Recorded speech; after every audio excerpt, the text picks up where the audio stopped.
Alrighty, welcome back to another Wisco Fanatics Wednesday episode. We are live today on Thursday, with the Christmas holiday being on a Wednesday this week. So, welcome everybody to Wisco Fanatics Thursday. Hope everybody had a good Christmas, had a good holiday. Today we have a handful of basketball games to go through. We're going to go through the Badgers win against Detroit Mercy, and then the Bucks had a 2-1 week against the Cavs, the Wizards, and the Bulls. So we're going to go through those and recap all of those. And here we go. Welcome to another live episode of the Wisco Fanatics Show, where we discuss the Packers, Bucks, Brewers, Badgers football, and basketball from an optimistic perspective. Wisco Fanatics is brought to you by Cardboard Legacy, Wisconsin's most complete sports card shop. Buy, sell, grade, and consign all at their location in Oshkosh. Alrighty, so we are going to start with just a little bit of kind of personal news, also kind of show related. Jake and I both got our requests approved today for our Senior Bowl credentials, so we are officially approved to attend the Senior Bowl. So we're going to be starting to put some stuff together for that as January goes on, because that'll be at the end of January that trip will be. So very excited to be returning to the Senior Bowl. This will be my second year. This will be Jake's first year going. And we're hoping maybe next year to get Mike going along with us as well, so we can keep interviewing more and more college players that are heading to the NFL. Starting today, we're talking all basketball, and we're going to start with Badgers basketball against Detroit Mercy. So, Mike, why don't you tell me what you saw from the guards on Sunday afternoon? Yeah, quick shout out, guys. What was the how many followers are you at now again? You just had another. Oh, yeah. I didn't even mention that. Also, we are over 8,000 now. So, bravo! Nice call, Mike. Yes, hey, no problem. I had to get it out there. So, nice call, yeah, as Tyler said, hope everyone had a great holiday. Is having a great holiday. As for this game against Detroit, it was pretty low key for the most part. Again, the story. This is back-to-back games now. The story of the day were the Bigs. Again, putting it together a good performance. I'll let you guys go in detail on that. But as for the guards, strictly, it was Jack Janicki's day in terms of the guards. I think this was his best game that he's had all year. 13 minutes, 5 points, 3 rebounds, and 3 blocks. That was very, very impressive on his end. I mentioned it before on this podcast that he belongs out on the floor, in my view. He's a very good piece to the puzzle, I guess you could say, for this team. He's not going to be the leading scorer by any means. I don't expect him to for his time here, but he fits in like a glove in terms of the scheme and what the Badgers want to do on both sides of the court. So shout out to Jack Janicki. I think he had his best game of the year. Kamari McGee, kind of a little slow for him, but he did have a nice little sequence during this game. It was 14 minutes, 3 points, five rebounds, which is great for him. 1 assist and 2 steals. The second half was when he really started to come through. He had a nice little sequence when he had back-to-back steals. The first one leading to an assist, and then the second leading to an and one on his end. So, decent day for him. I guess the one big the concern for me going forward was kind of seeing the streakiness of Max Klesman again with his shooting. Something that he definitely needs to work on as we head into conference play. He did go the day without scoring, 0 of 5 shooting, 2 rebounds, 2 assists. He definitely has to work on that. One thing I would say for Badgers fans, I mean, we got to see obviously a lot of bench players play, including the highly coveted recruit Daniel Freitag. I would tell fans right now, don't get discouraged that he still hasn't been playing that much or hasn't gotten that groove yet, I guess. He did get 3 minutes, 0 of 3 shooting. He did find a way to get 4 personal fouls. But he was sitting on the bench most of the game, not really warm. But, Coach Gard has said it a couple times, too, that he's just not ready yet in terms of the game's just a tad bit too fast for him. But you know what? That's fine. In terms of who's ahead of him now, I think this could potentially set him up perfectly for next season. And there could be a time where we might need him later on in the year, right? So I just hopefully fans don't get too discouraged at this point that we're not seeing much of him yet. As far as, besides Klesman, Jack Janicki, who I just mentioned, he's finding a nice role for this team. Kamari McGee having an incredible year, I feel like, being one of the first guys off the bench. So I would say going into conference play, again, the Bigs are looking great going into it. let you guys talk about that. But my biggest concern, I guess, is Max Klesmit with his streaky shooting. We're going to need him sooner rather than later, I feel like. This team's going to be by committee, and I do know there's going to be a point where Max is going to be called upon to, whether it's close out a game or having one of those big games similar to Marquette, for example, where that's the one thing that we're going to need him for a couple games going forward, and something that I will for sure look out for beyond the guard side of things as we head into conference play. So that's my takeaway. Yeah, I agree on Klesmit especially. And I think as far as his shot selection goes, get yourself a couple layups, see the ball go through, get to the free throw line, see the ball go through before, we're hoisting up one dribble off of a screen threes with 18 seconds on the shot clock. That kind of thing. I said it to you guys, Max Klesmit never saw a shot he didn't like, and it was pretty clear on Sunday. As for the wings, looking at John Blackwell, he hit his first three off of a driving kick by, I believe it was Max Klesmit.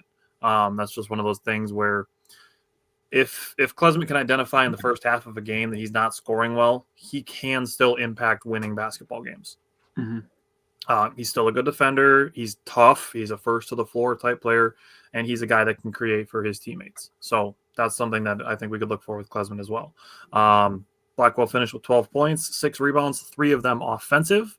He continues to be not just a guy who can drive to the basket, but a guy who, when shots are going up, can rebound as a wing, as a guard, and get some second chance points for the Badgers. He's done it throughout the year. I really like that part of his game that I don't think we saw very much last season. Looking at John Tonje, he got himself to the free throw line for 2 points, and the next possession knocked down a 3. That's the kind of stuff I'd like to see from Klesmit. Tonje finished with 9 points, all in the first half. Didn't really need much from him. He's another guy, like Mike was just saying, that later on in the season will be counted on. Looking at it, between Tonje and Blackwell, they had 8 of the Badgers' 13 assists and only 2 turnovers. So those two things combining make me very happy. Tonje had both. John Blackwell had 0 turnovers. And then between those two, they were a combined 7 of 7 at the free throw line. So before I give any other takeaways, I'll let Jake talk about the bigs. Yeah, so back-to-back games from the big men, Crowell and Winter leading the Badgers in scoring. So when you think about how the season has gone, it started off very fast-paced, getting to the free throw line. They're still the number one free throw shooting team in the country, so that's a great sign. We can always lean on that, especially in late games. We know that we can know how to close it out. We play defense and we hit free throws, right? That's 2 things you need. And now for the last couple of weeks, I feel like the pace has kind of slowed down a little bit, especially since they've been trying to get Crowell into the offense a little bit more after he was publicly criticized by his head coach for lack of rebounding and physicality.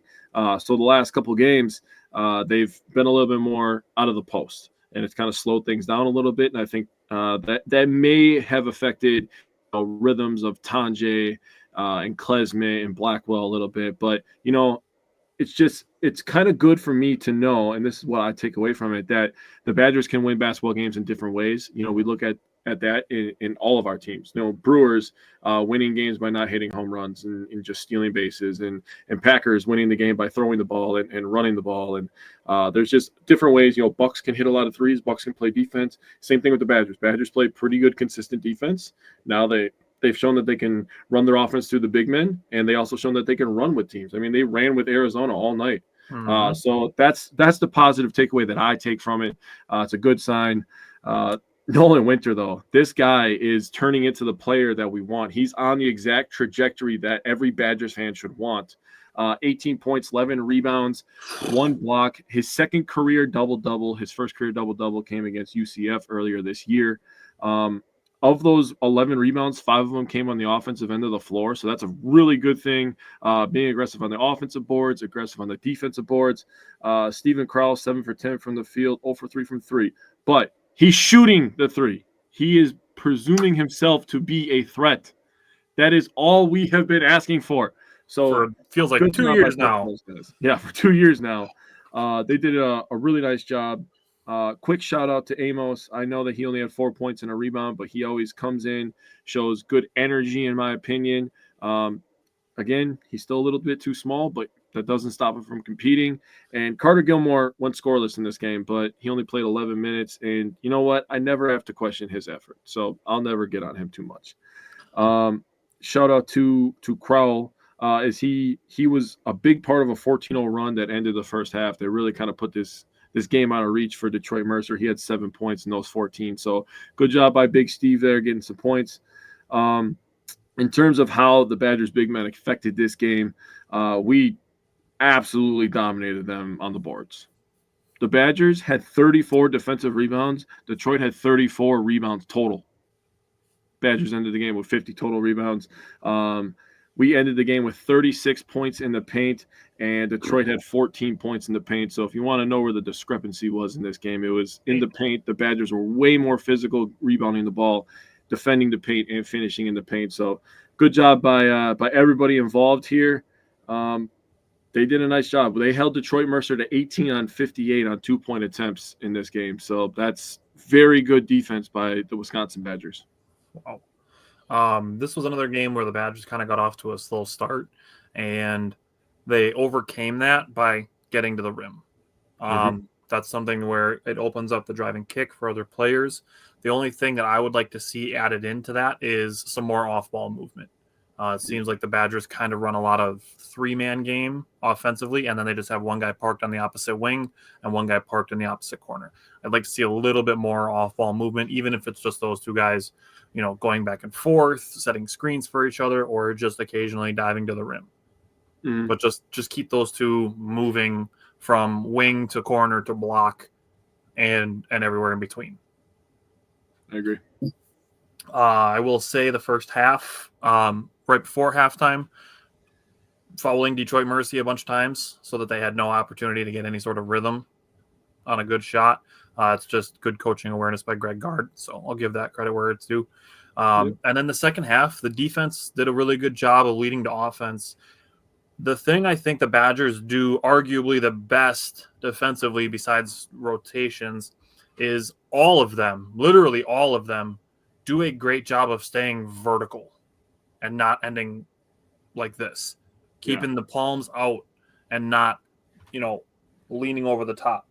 Palms up, you show the ref your palms, you're not going to get called for fouls, whether it's defending the dribble or defending shots. So I think all of them do a really, really good job of staying vertical. Like Mike said, kind of emptied the bench with about 8 minutes left in the game. They were up by 29 points at that point. Jake brought up the rebounding, and then I just wanted to give credit to the Badgers for being 17 of 19 at the free throw line.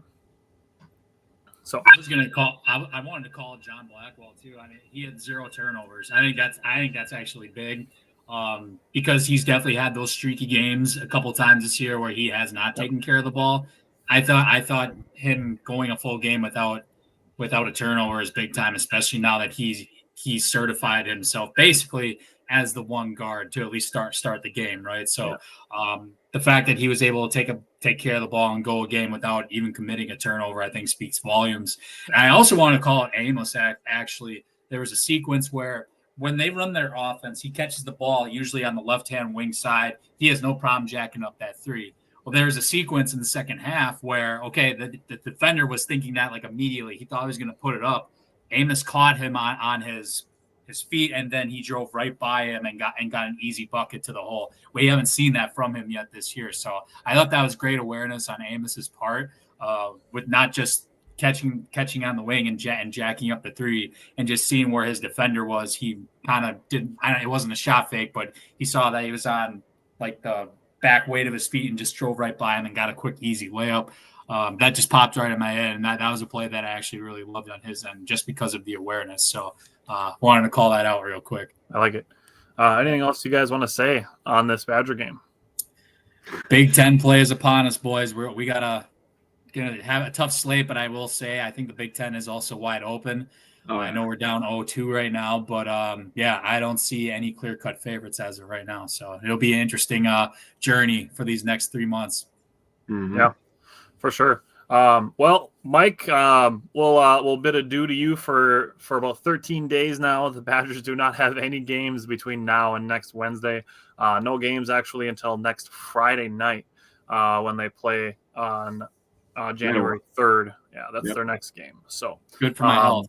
Yeah, no Badger basketball next week. So Mike gets a bye next week. Much needed one. All righty, Mike, Really take need to care, get and we will talk to you in 2 weeks. I will obviously be in touch before then, but we will sounds see you good, back fellas. on the show then. Later, buddy. All right, so we have now 3 Milwaukee Bucks games to discuss, and really interesting week in my opinion. So you get the kind of hangover game against the Cavs. You can have the conversation, oh, the Bucks have the Cavs number, haven't played them with our roster healthy. Yeah. So it's kind of hard to be like, oh, well, the Bucks can't beat the Cavaliers in a 7-game series. They played them 3 times. Twice they didn't have Giannis, and once they didn't have Damian Lillard. So, whatever is what it is. Obviously, this is the first time Chris Middleton played against the Cavaliers. So let's start with this Cavaliers game, and what's it up to you? Yeah, so actually I'm going to start with no Damian Lillard because I believe that there's context to be had in this situation, and I would like to provide it. No Damian Lillard, you lose more than people really realize, I think. He's a true point guard, somebody who can handle the ball in all situations. He's faced double teams, full court pressures. He's been in every single pressure cooker situation that you can put yourself in basketball. So you have somebody that can, take that stress of handling the ball full court. He can create for others, 3-point shots, dunks, doesn't matter. He puts a lot of pressure on you by driving, a lot more pressure than people realize, a lot more pressure than I ever realized until he was a Milwaukee Buck. Now, there were games where I watched a lot of Damian Lillard. He's been in the league for a long time, been good for a long time. I didn't realize how good of a driver he was. I didn't really catch on to how much gravity he has, and this is a word that I know we've used before, until the bubble. That was when I really him and Jamal Murray. That was some of my favorite basketball non-Bucks to watch ever. Yeah, was the bubble. And I just want to jump in on Damian Lillard specifically before I let you continue, because that word gravity, as much as I like Ryan Rollins, who had 9 points, 2 assists, 3 steals in 12 minutes, Ryan Rollins just does not have the gravity that Damian Lillard has. Yeah. It shouldn't come as a shock to anybody. But when, like you are saying, when you're playing without Damian Lillard, that is something that now all 4 other players get to guard their guys a little more closely. Mm-hmm. Yeah, 100% agree. Obviously stretches the floor. And 2 things that I don't think he gets enough credit for, toughness and leadership. Those are 2 things that I don't think Dame gets enough credit for. So I just wanted to give Dame his flowers. And I'm just going to say, with no true point guard, it was very evident early in this game. The Cavs knew that we didn't really have a point guard. It's not that we didn't have people who could shoot. We have plenty of people who could shoot. We have Giannis who could drive to the rim.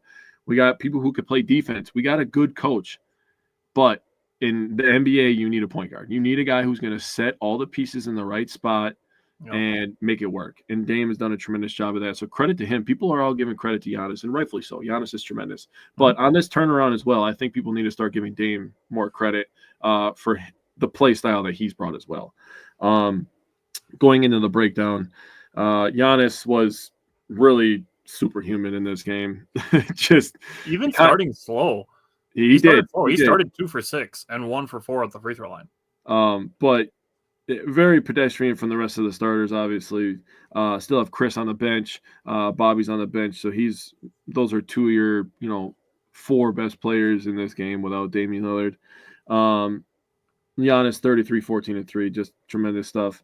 AJ Green and Andre Jackson Jr., those guys are starters in this game, and they combined 0 for 9 from the field and 0 for 7 from 3. I mean, you're not going to win many games that way. So, I mean, I'm not trying to drag them down or say anything bad, but it is what it is, right? Those 2 are probably the top 2 players, arguably maybe Taurean Prince, that are going to get the most open looks by playing alongside Giannis and Dame. 100%. Especially Andre Jackson Jr. They usually use a big man, So he can kind of play in the paint and then maybe rotate over to Andre Jackson and maybe give a late contest on his 3-pointer.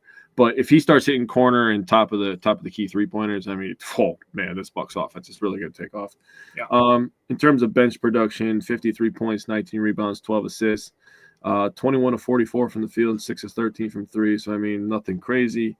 Again, Bobby and Gary Trent Jr. is on the bench. Chris Middleton's on the bench. So in terms of driving, we had 18 points. Giannis had 8 of those points. He shot 50%. That's another thing where if Damian Lillard is in there, he's going to get more open space, right? Catch and shoot, we had 27 points there. Not super efficient in that area. Again, I think directly affected by not having another playmaker. Chris Middleton is there. He is a very underrated playmaker, but his legs aren't all the way there, and you can just tell when you watch him play. Yep. Pull-up game, 21 points. Bobby Portis, 2 points on pull-ups. He shot 25% on pull-ups. I love Bobby. I'll be the leader of the Bobby fan club. I really don't give a shit. Bad games, good games, doesn't matter. I love Bobby Portis. I love me some Bobby Portis.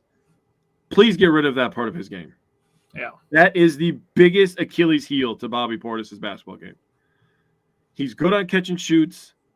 He's good when you drop it down to him in the paint, he can finish. He's good. He's decent on the drive, actually. He's pretty good on post-ups at times. But I like his face-up game grabs it, is awesome. And then he faces up, and then he sits there for 2 seconds and thinks about it, and then he shoots it. It's like, that's terrible offense, Bobby. And I love you very much, but that's terrible offense. Just get rid of that part of your game, and you'll honestly be a freaking monster. Much more efficient. Yeah. My other gripe with Bobby is you got to be a little bit smarter on defense. Stepping up on Donovan Mitchell as if he's not going to drive to the basket. If you close out super high with your left foot forward and give him the lane, and then there's no reason to fly past Dean Wade. Yeah. There's no reason. That's the guy you can give the high close out to. Yeah, because if he's going to try to drive by you, Bobby, I trust you to be able to get back in front of Dean Wade. That's not the guy you need to fly by and leave wide open. Yeah, Donovan Mitchell's a tough cover. He's super quick. He could jump high, and he's a pretty good shooter. But yeah, I agree. Last thing I'll say is points in the paint. We had 16. Bucks, I think, personally did a pretty nice job driving to the paint and finding people. People were available in the paint. So Damian Lillard's absence was realized. That's the main thing that I took away from this game. Yeah, and I'll throw another thing out there on missing Dame. Brad said, I think he thinks about that 6-man award too much. Let the game come to you. Absolutely let the game come to you, Brad. I've mentioned this a handful of times this season, that the basketball finds energy. Yeah. And Bobby Portis is made of pure energy. He doesn't need to force anything. The way that the Bucks play, he doesn't have to force anything. He can let everything come to him, and he will still get 6 to 10 shots a game by just letting the ball find him, letting the ball find the energy, letting the ball find the open guy. So I've said that, and I agree with you. Let the game come to him. On the subject of missing Dame, I think the 3-point shooting is part of another thing that the Bucks missed. The Bucks were 10 of 27, 37%. That's not bad. Brook Lopez was the only player to make more than one 3-pointer. Yep. The team did shoot a decent percentage, but like I said last week, I'd like them to be around 40 attempts a game. Dame being out obviously lowers the amount that they're going to shoot. If you take out Ajax and AJ Green, the rest of the team was 10 for 20. So again, decent percentages. Just with Dame in there, that number is going to go up. Turnovers, the Bucks had 20. That's high. Yeah. 5 of them by Giannis, 4 by Taurean Prince. Marjan managed 3 turnovers in 12 minutes. That's tough. The Cavs turned that into 22 points. That's a big chunk of points right there. I will say the Bucks started okay on defense, a little rough on offense, and then the Cavaliers kind of started hitting, and the Bucks just couldn't really keep up without Dame.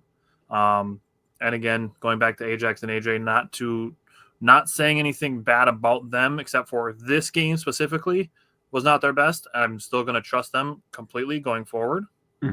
but 0 for 9 from the field and 0 for 7 from the three-point line. Yeah. So that's tough. That's tough to win games like that. That's why, the NBA has a 7-game series instead of a 1-game playoff like the NFL does. Mm-hmm. So you can overcome stuff like that in a 7-game series. Just in a singular game once in a while, it's going to be tough to overcome. I will say, still on Chris Middleton, I cannot understand Chris Middleton haters at this point. like, say what you will about his health, he's been available the last 2 playoff runs and been arguably the best player. It's true. How many times do you need professional basketball players to say the regular season doesn't matter? They want to get to the playoffs healthy. Yeah. Then you have a guy who's going to give you good numbers and be healthy in the playoffs, and you're like, nah, I'd rather have CJ McCollum. Are you fucking kidding me? Yeah, Not a chance. I wasn't going to touch that conversation because that's not even close, in my opinion. Not even remotely close. So this game, I get that it wasn't his most efficient game. He was 5 for 12 from the field, 1 for 2 from 3, 3 for 5 from the free throw line. Not his best efficiency, but Jake talked about it. Legs still not quite there yet. They're getting there. Definitely getting there. Mm-hmm. But calling him washed and useless is just stupid. He scored 14 points in 19 minutes and had 3 rebounds and 3 assists. Mm-hmm. Wait till I give you his per 36 numbers after the Bulls game. Yeah, he's been pretty good actually last week. I mean, let's go to the Wizards game and we'll just keep talking. Chris Middleton got into the starting lineup for this game, playing without Giannis and without Dame. Mm-hmm. So Ryan Rollins and Bobby Portis jumped into the starting lineup, and Taurean Prince went to the bench. So Chris Middleton in the first quarter, 7 points, 3 rebounds, 3 assists, 11 points in the third quarter. He finished the game with 18 points, 6 rebounds, 8 assists, and a steal with only 1 turnover in under 24 minutes. Can I add a little bit more context to the 11 points in the third quarter? Sure. So the Bucks, when he had his 11 points in the third quarter, he had 11 of the 15 points when the Bucks went on a 15-2 run to put the game at 80-58. He made 3 of his 4 3-pointers, and he had a layup in that time. That's the explosion that Chris Middleton can give you. When that's the third wheel next to Giannis and Dame, that should scare you. Yeah. I'm just saying. That should scare you. Chris Middleton was plus 31. Yeah, he was really good versus the Wizards. Damn, dude. Mm-hmm. Plus 31 in less than 24 minutes is wild. Yeah, it is. But he's washed and useless, and we should trade him for CJ McCollum. I would never trade him for CJ McCollum. That's just disrespectful. Yeah. Don't even mention them in the same conversation anymore. The Bucks were better from the three-point line than they were from the field in the fourth quarter, which I thought was kind of funny. They were 6 of 15 from the three-point line in the fourth quarter. They were 9 of 23 from the field, so they were 40% from the three-point line and 39.1% from the field. I thought that was kind of funny. To me, that just kind of told me that they were coasting at that point. Just overall, the three-point shooting, 20 of 48, 41.7%. Like I said, around 40 is kind of that sweet spot. But if you're hitting, I'm down to let them fly. Bobby Portis was 6 for 9. Chris Middleton was 4 for 6. If you're hitting them, heat check until they don't go in. Turnovers, only 11, which is very good. Points off turnovers, only 10, also very good. I can absolutely live with that all the time. The other thing with Bobby Portis, who was inserted in the starting lineup for Giannis, and Brad can be happy about this, he did not force things this game. No. And what do you know? Goes off for 34 points, 10 rebounds, and a career-high 8 assists. Bobby Portis was fantastic by just letting the game come to him. 14 of 21 from the field, 6 for 9 from the three-point line, and not forcing shots. That is when we have the best version of Bobby Portis, when he is just playing within his game and not trying to do more than is expected of him. Like, Bobby, just come in and be yourself. That's all we need. And that's what we love about him.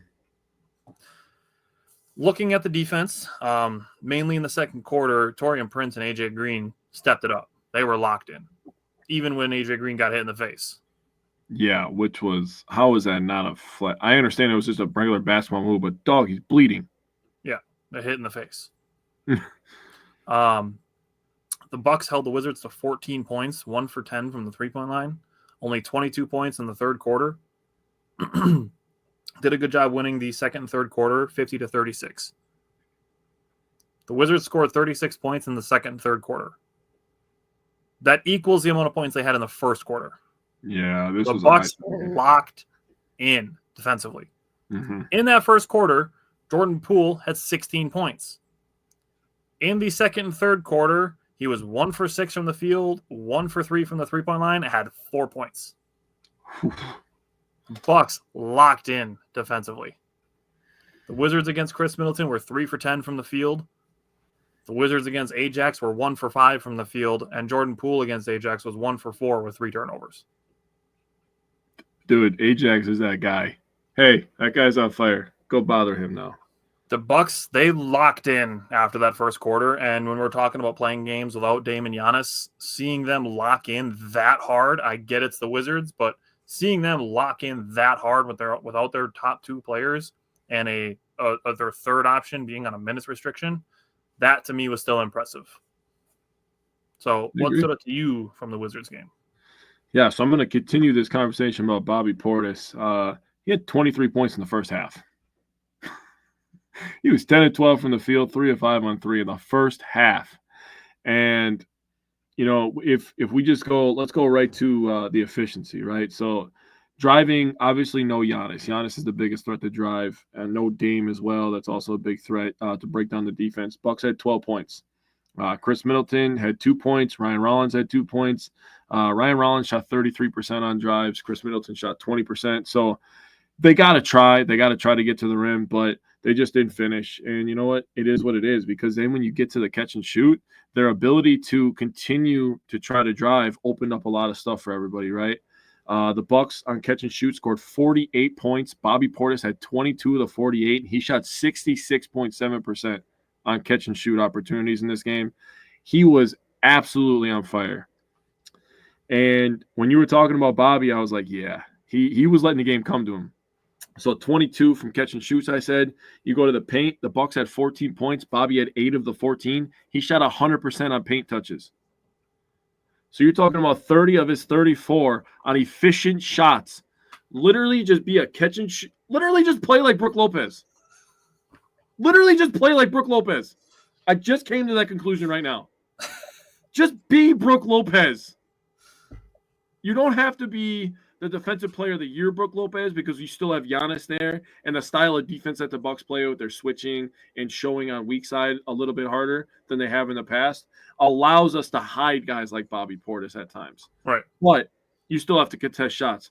But literally, if you just be a catch and shoot guy and, you know, finish in the paint, I'm not going to be upset. You're going to score 16 points a game just doing that stuff. Agreed. And I want to give some credit to Chris Middleton. It's going to be back-to-back games and be doing this. Now, I told everybody that Damian Lillard, when he's going, pull-up game is his game. He cooks from the pull-up game because he can drive, he can pull up from deep, he can pull up from mid-range. That's the same thing with Chris Middleton. And I was like, when Chris Middleton comes back, I know I said this about 2 weeks ago, 3 weeks ago now. When Middleton is back, the Bucks are going to have a game where they might score 50 from the pull-up, dude. They literally might. They had 28 in this game, and Middleton had 13 of them. He shot 62.5% on pull-ups. Damn. Yeah. That's fucking awesome. I'm telling you, they're going to have a game because Giannis makes some. Bobby's going to shoot them, even though I don't want him to. And, I mean, they might have a game where they score 50. Chris Middleton from the pull-up game was absolutely phenomenal. So, shout out to him. That's awesome. That's the tough shot making, you know, between him and Dame. The tough shot making is at an elite tier, in my opinion. I have a visual aid when we get to the Bulls game. Oh, I'm ready for that. Yeah, let's go to the Bulls game, man. I'm ready. All right. So you want to start with the visual aid and talk about Chris? Yeah, go for it, dude. All right. I'll pull it up. So this is, I literally titled this Chris giving Io that work. This is just Chris Middleton getting an isolation against Ayo and just giving him work.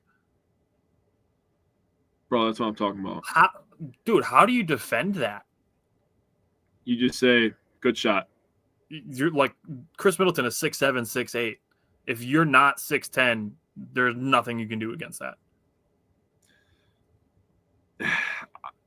I don't know if that even matters, dude, because then he can – if you're taller, he's going to bring you to a back down, or he's going to pull it back and he's going to give you the tween pull-up from three, and then you're just really screwed. I mean, let's call it what it is. This is when there's going to be times when Giannis and Dame are both on the bench. Yeah. And then the Bucks are going to put this guy in and be like, here, have fun trying to stop this in the half court. This is the third best scorer on the team.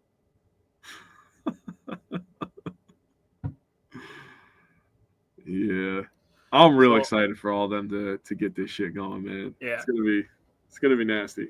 So this all in 23 minutes. Mm-hmm. 21 points, 9 of 15 from the field, 60%. 3 of 5 from 3, 60%. 5 rebounds, 5 assists, a steal, and he did have 4 turnovers. More on that later because we're going to have a conversation. In 23 minutes of game time. Mm-hmm. You want to know Chris Middleton's per 36 numbers? Yeah, tell me.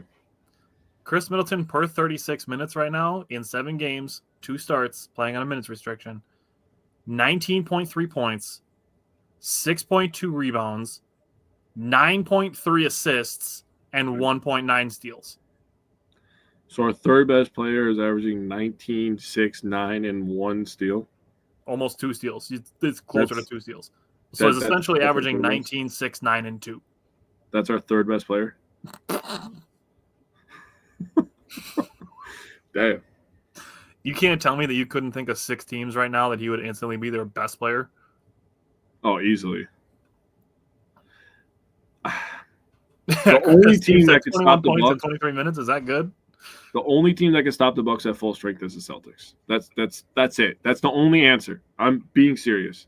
I'm dead serious.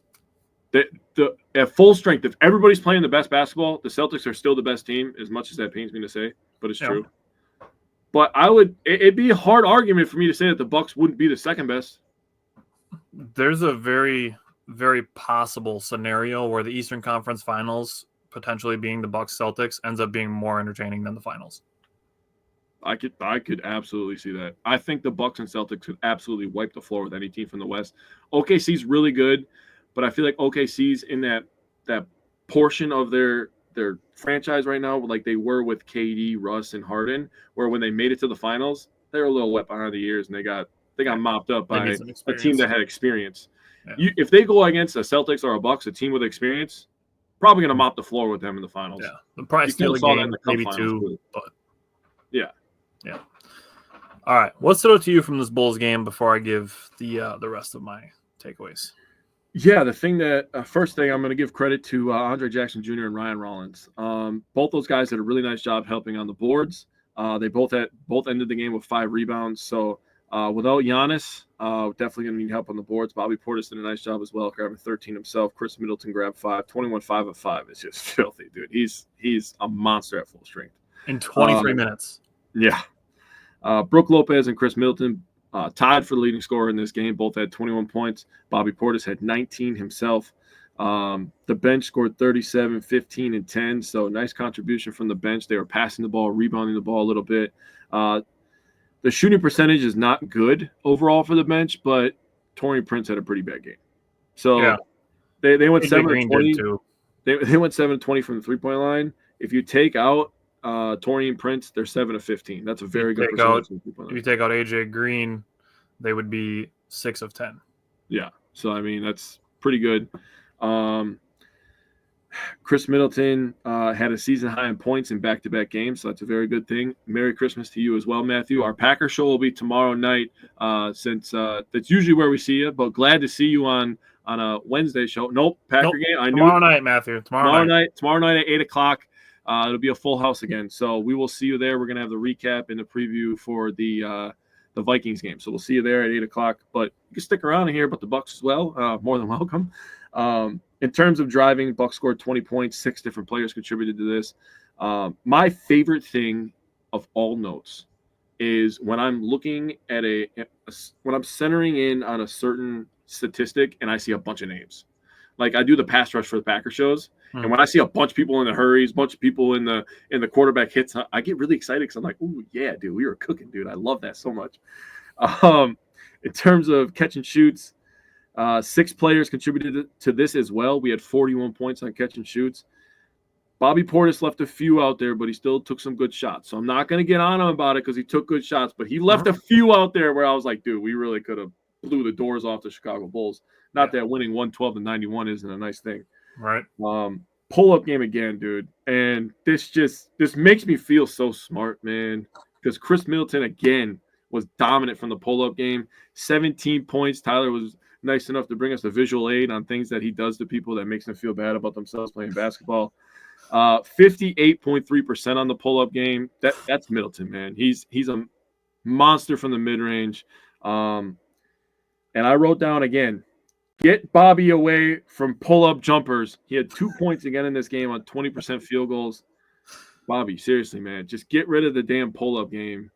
I know, like, every once in a while he can make a tough shot. He made some tough shots. I remember specifically last year against some higher opponents when the Bucks weren't playing very good, like against the Celtics. He made some tough pull-ups, but they're a dime a dozen at this point, man. And they just don't fit into the offense the way they used to with Damian Lillard and not Drew Holiday.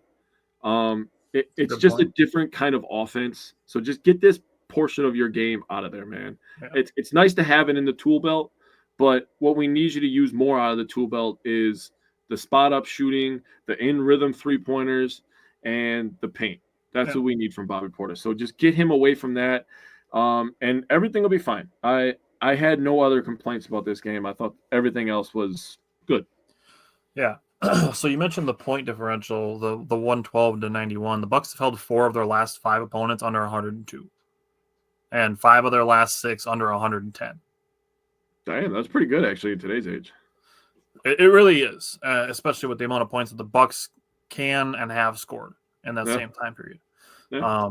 You look at the 3-point line in this game; they were 18 of 43. That's 41.9%. Beautiful. Replicate that all the time.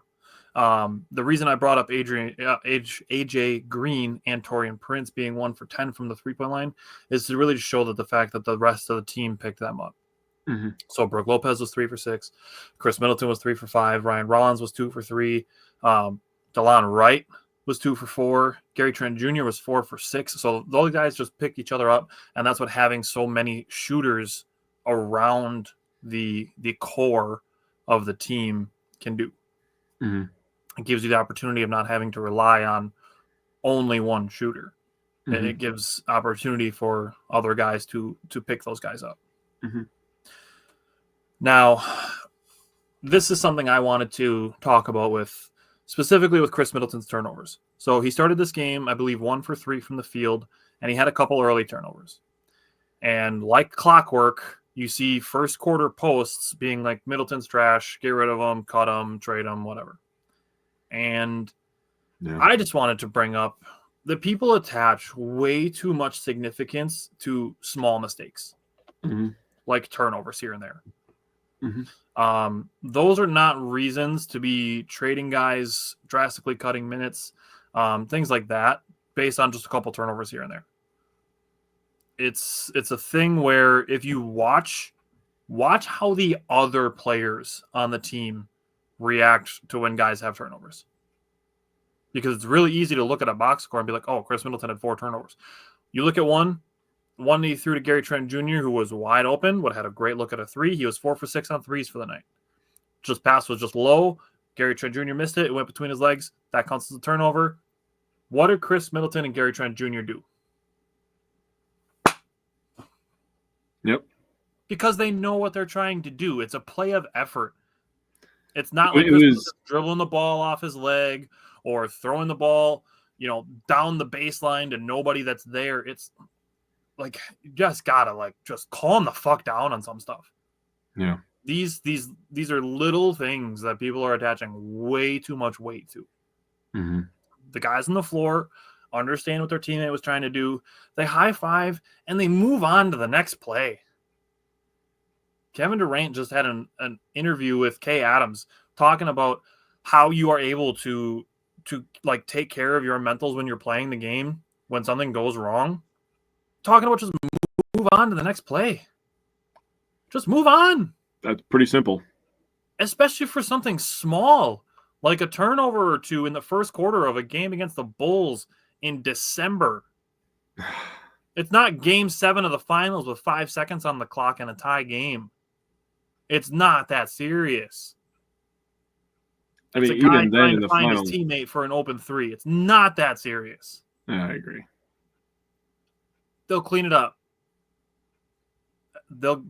These guys are better than that. Obviously, I just gave you Chris Middleton's per 36-minute stats.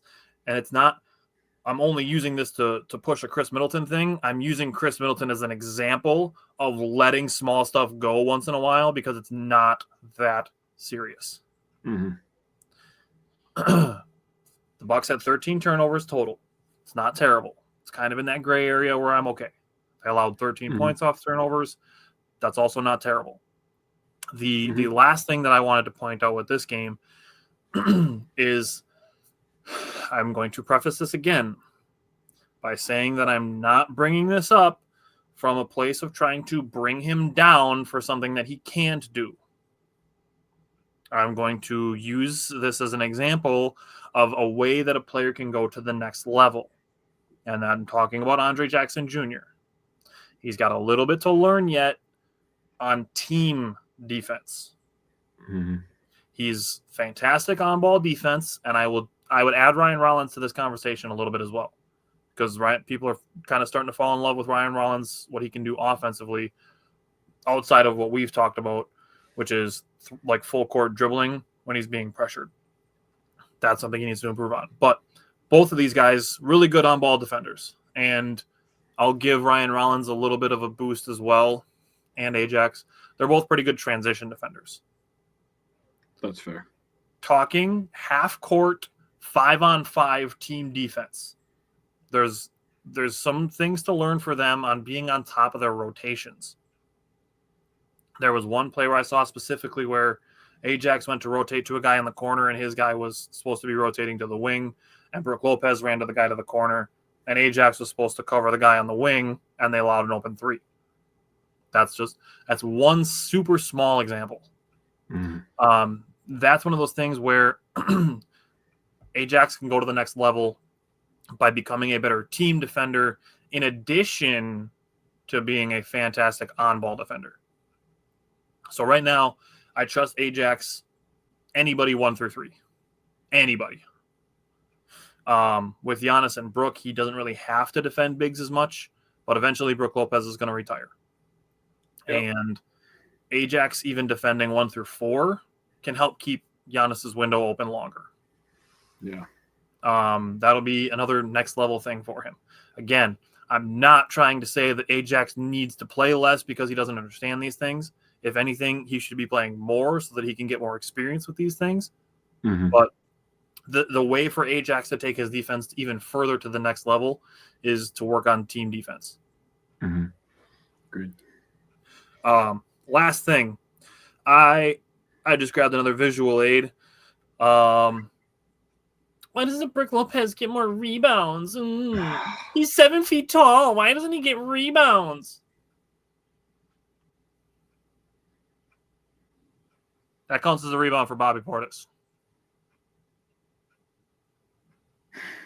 He does this all the time.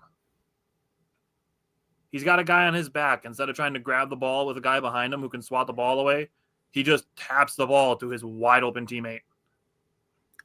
Smart play. Bobby Portis is such a great rebounder, and he is.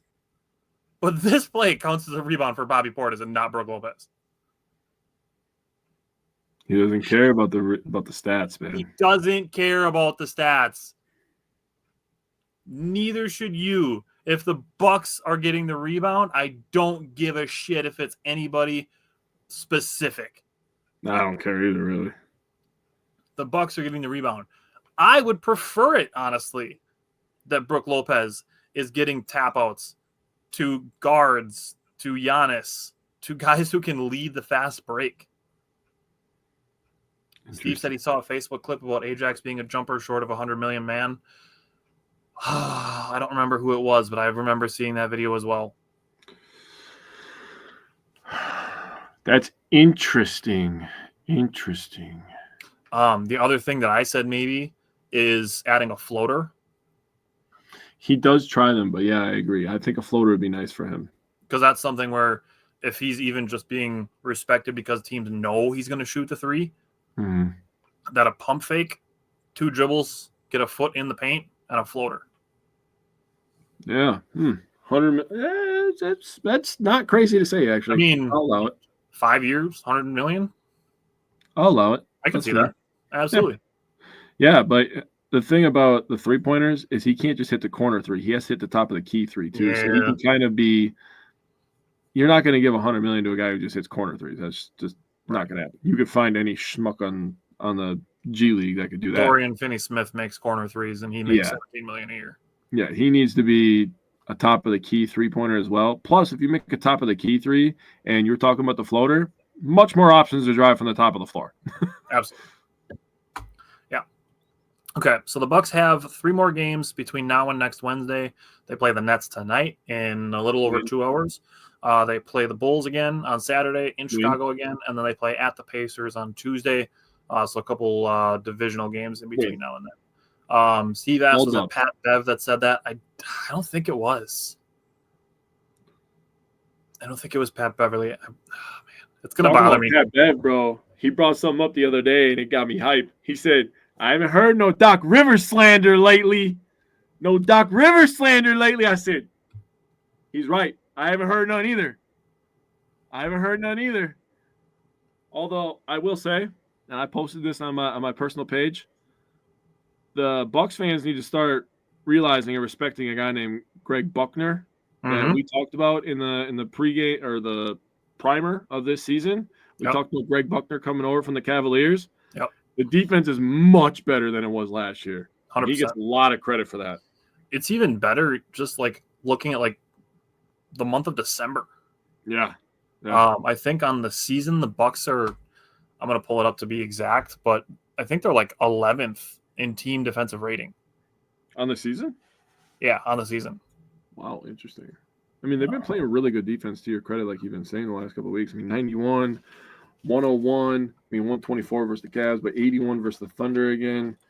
I mean, 102 versus the Hawks, 109 versus Magic. I mean, those are not bad games. 113 versus Nets. I mean, that's pretty average scoring. You're not allowing people to go for 120, 130 every night. Like, there was a lot of times last year where teams were literally just getting wide open threes, wide open layups, and it was like, Jesus, this is disgusting the to watch. Bucks are 12th in defensive rating. 12th, all right. So top half. Definitely and still. They are 0.04 away from being top 10. All right. I mean, still room for improvement, obviously. I'm loving top 12, though. That's tremendous. Top 12 with this smidge of improvement away from top 10. I love that. You talk about a top 10 defense and probably a top 5 offense. Kind of reminds me of the Packers a little bit, where the Packers started off the season, giving up a bunch of yards to the Eagles. They give a bunch of yards to the Vikings, which we're going to talk about tomorrow. And then as the season kind of went on, we kind of got a little bit more comfortable with Hafley. And, you've obviously seen the transformation on the Packers defense. I think the same thing can happen with the Bucks is, they find people who are solidified in the rotation and they get a little bit more comfortable with this new defensive scheme. I think this defense could be really, really good, at full strength. Yeah. The Bucks are currently 12th in offensive rating as well, which when you consider the fact that Chris Middleton didn't play the first 20 games of the season and Giannis and Dame haven't played the last 3 games. Yeah, Giannis has missed 4 games now, and I think Dame's missed 3 games now, so pretty good. They're actually tied for 11th, so. Okay, it's fair. I think by the end of January, they'll be top 10 in both. I'm with that. I would love that. Love nothing more than to push that agenda since they didn't get to play on Christmas Day, but, it is what it is. I will say the team that we were dogging for getting to play on Christmas Day, the 76ers, they did get a win. They did beat the Celtics on Christmas, so. I guess they kind of made that worth it. But that made me a little happy, but still. your team is still an absolute clown show, and the fact that nobody's talking about firing Nick Nurse is still a joke. I agree. Alrighty, so like Jake said, we will be back tomorrow night to talk about Packers. We get a Friday night episode this week with Tuesday having been Christmas Eve. So tomorrow night we're going to have a recap of the Packers-Saints Monday Night Football game and previewing their Sunday afternoon matchup with the Minnesota Vikings. Other than that, we will be back next Wednesday. Thanks everybody for tuning in and commenting along, and we will see you guys tomorrow night and next Wednesday.